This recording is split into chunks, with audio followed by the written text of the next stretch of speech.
Welcome to my Drumlog channel. Today I'm going to be telling you guys about how to put on a drum battle from personal experience, and I'll give you a few tips and hints here and there. The first trick is timing.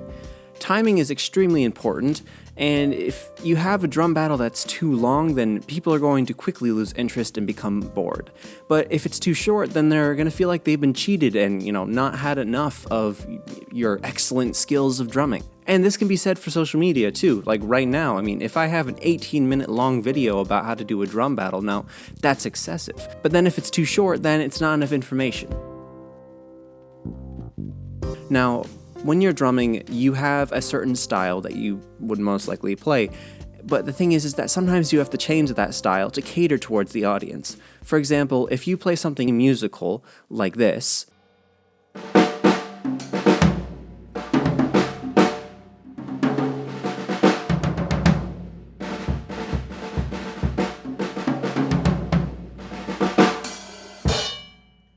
the audience sometimes won't appreciate that as much as this.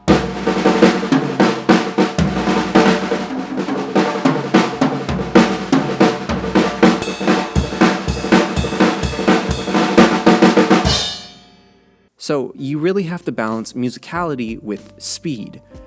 Speed is something that a lot of people think is impressive who are non-drummers, and sometimes that can be the case, but you really have to balance it out, is all I'm saying. And I'm not just gonna leave it open-ended like that. I have a couple tips on how to solve this, and maybe this means setting a tempo for the entire duration of the drum battle, and also playing dynamics. Dynamics can be extremely interesting, especially during drum battles, but also in soloing too, because drums are not always about being loud.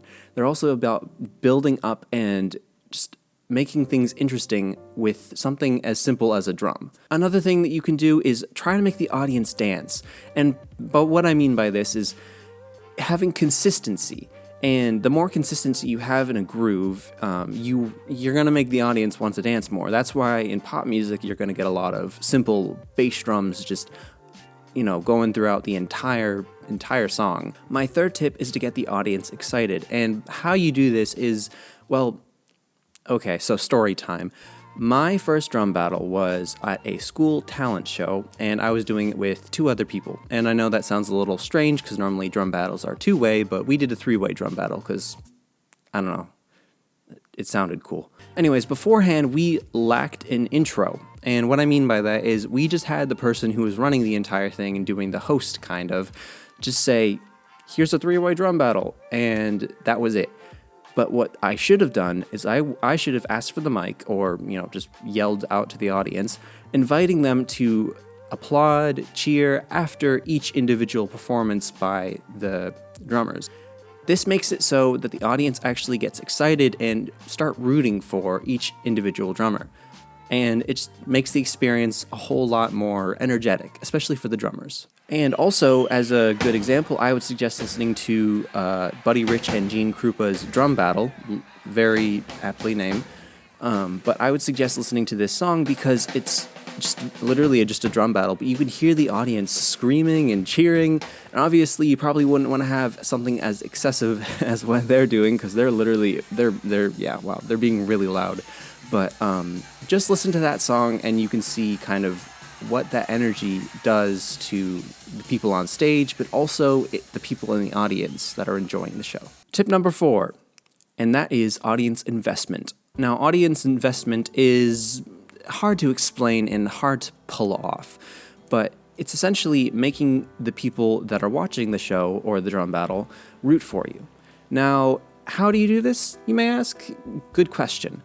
I tried to figure it out myself, and I didn't really do it successfully the first time I did a drum battle. However, I did realize that when it comes to audience investment, it can be anywhere really. Like in movies, you have the stakes are high, you have certain characters that you really like. So if you can just add that bit of story into your drum battle or your performance, that's going to really drive the audience to invest in your performance and enjoy it a lot more. An excellent example of this, however goofy it may be, is medieval times. The place where grown men pretend sword fight?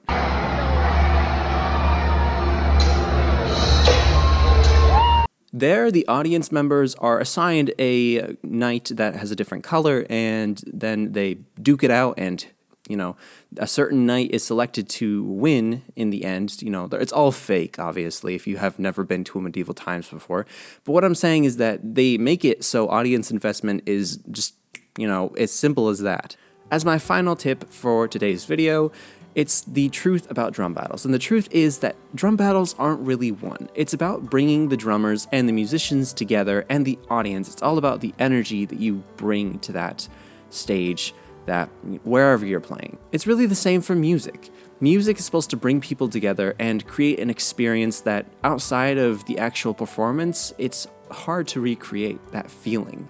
The entire thing is supposed to be fun and enjoyable, and that can be said for drums and music too. When things are taken too seriously, it just doesn't become fun anymore. So enjoy playing drums or whatever instrument that you play, and just enjoy music. That's all I have for you guys today. I hope you enjoyed, and if you have any song suggestions or whatever, then feel free to leave it in the comments if you actually watched this far into the video. I hope you enjoyed, and have a wonderful day.